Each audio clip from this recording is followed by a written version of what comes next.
Welcome to Not Milk Never Milk. Subscribe if you're lactose intolerant. In this video, I will explain how to get your first credit card. To begin, you generally need to be at least 18 years old. Lenders also look for a steady income, which demonstrates your ability to repay your debts responsibly.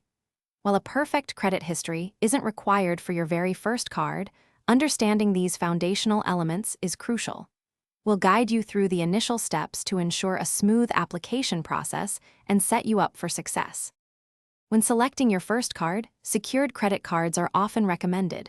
They require a security deposit, typically matching your credit limit, which minimizes risk for the lender.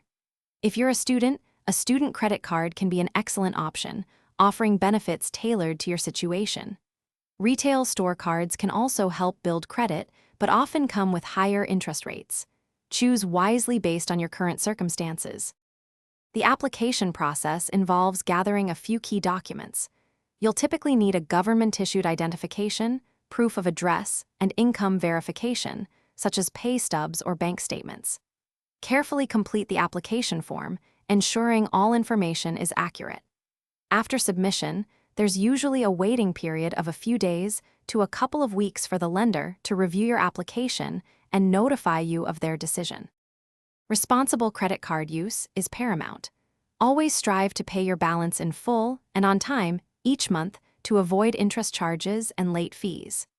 A good rule of thumb is to keep your credit utilization ratio, which is the amount of credit you use versus your total available credit, below 30%.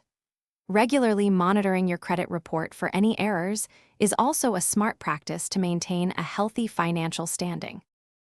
Thanks for watching. If this was helpful, leave a like and consider subscribing. See you next time.